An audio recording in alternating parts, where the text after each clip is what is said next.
Planet Dolan. From a fertility doctor who was secretly impregnating his patients, to a doctor who removed his own appendix without anesthetics, we count 9 doctors you won't believe are real. Hey everyone, my name is Melissa. I'm here to caress your brain cells with weird facts from all over the world. Number 9. Over the years, fertility doctor Cecil Jacobson helped hundreds of couples realize their dream of falling pregnant. Unfortunately, he was very deceptive about how he did this.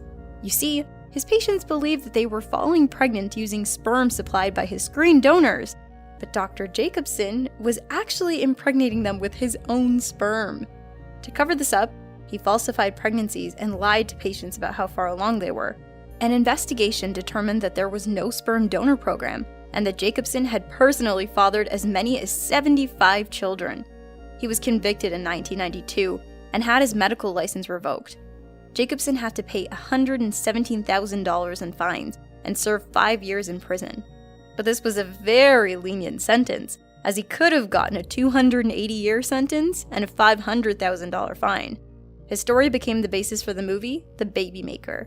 Number 8. As a pain management physician, Dr. Mladen Antolic had the authority to write prescriptions for cocaine, morphine, oxycodone, and methamphetamines. But instead of using these prescriptions to help patients, he decided he would use them to blackmail patients for sex and money. First, he falsely prescribed addictive drugs to his female patients.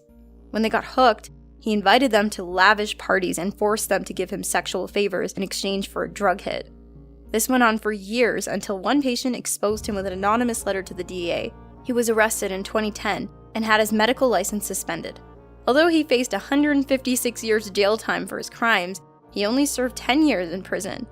Because apparently doctors are untouchable? Number 7. Linda Burfield Hazzard never went to medical school, but she didn't let a pesky little detail like that stop her from illegally treating patients. She was even granted a medical license in the early 1900s because of a weird loophole in Washington law. As you can imagine, a license and no training was a recipe for disaster, especially when Linda's medical philosophy was, no need to run tests. Fasting cures all ailments. Whenever patients came in, Linda would prescribe strict diets of tomato and asparagus broth. It didn't matter if they had a fever or a gunshot wound. Linda genuinely believed that fasting would heal any illness. Unfortunately, most of Linda's patients ended up starving to death under this so-called treatment plan. She effectively killed more than 40 patients this way without facing any charges. Locals came to nickname her treatment facility Starvation Heights because all of the patients admitted were nothing but skin and bones. She was finally arrested in 1911 and even tried to have her charges dismissed as sexism. Ridiculous. Number 6. In 2011, Mexican street vendor Carla Flores was taking a stroll in the street when a live grenade struck her in the face and became lodged there. Carla was rushed to the Mexican Culiacan General Hospital, but since there was a real risk of the grenade exploding, no one wanted to treat her. When the news of Carla's predicament reached Dr. Lidia Soto, she bravely volunteered to perform the grenade removal surgery. Because a detonation would kill anyone within a 32-foot radius, the operation had to be performed outside in a field. Bomb defusal experts from the Mexican army were on site to give Lidia instructions. After hours of steady hands and crossed fingers, Lidia successfully removed the grenade, saving Carla from certain death. Definitely not your typical day at the office. Number 5. In 2013, a female patient told her surgeon, Dr. J. Peter Zagarra, that she was worried about her upcoming upper gastrointestinal endoscopy. She said she was afraid her sensitive gag reflex may complicate the procedure and received some rather unconventional medical advice. Without missing a beat, Dr. Zagarra told her to give her husband a blowjob at least twice a week to address the issue. The woman had to ask Dr. Zagarra to repeat himself because she was sure she'd stumble onto the set of a bad medical-themed porno by mistake. In the end, Dr. Zagarra was reprimanded by the California Medical Board and ordered to wash his mouth out with soap. Number 4. In 2007, veteran neurosurgeon Dr. Wlodzimierz Szepielow took the art of medical negligence to new heights. It began when one of his patients died during what should have been a routine surgical procedure. The doctor was suspended from practicing medicine and ordered to take a medical knowledge test. To prove he hadn't gotten his license from a cereal box. He failed the test spectacularly, scoring a record low 17.5% and breaking the air pipe of a plastic CPR dummy. Instead of conceding that he was a danger to his patients, he tried to fight the suspension and demanded that he have his license back. He claimed he'd only failed because the test was too stressful, apparently forgetting that stress management is kind of part of the whole being a brain surgeon package. That's why they make the big bucks. After Wlodzimierz unsuccessfully tried suing the assessment panel for dissing his surgeon skills, he attempted to worm his way into a job training other doctors. I could guess he could teach the next generation all about medical incompetence. No one is quite prepared to rule out that he may have botched his own brain surgery. Number 3. Superstar surgeon Dr. Evan O'Neill Kane is famous for performing complex surgeries on himself. And no, he didn't just perform them out of necessity, like that guy from 127 Hours. He carefully planned out these surgeries and performed them on purpose. His interest in self-surgery started out innocently enough. He first amputated his own finger to starve off an infection.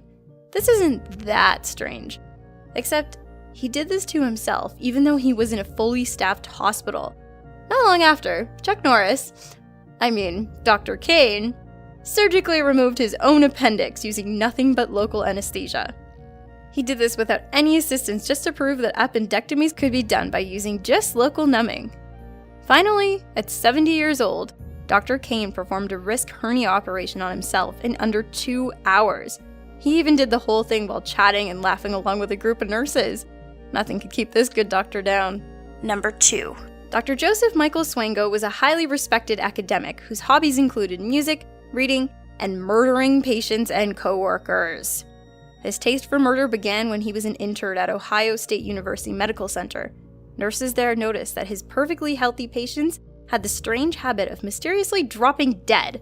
One even caught Swango injecting something into a patient, but their accusation was dismissed as paranoid. In 1985, Dr. Swango was finally caught poisoning his coworkers. He served 5 years in prison, but when he got out, he went straight back into practicing medicine using a fake name and some forged documents.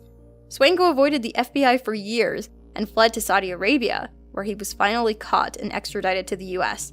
The judge charged him with fraud, practicing medicine without a license, and poisoning as many as 60 people.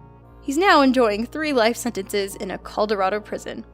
Number 1. Creepy Dr. Charles Momah was so passionate about examining women's privates that he made it his career.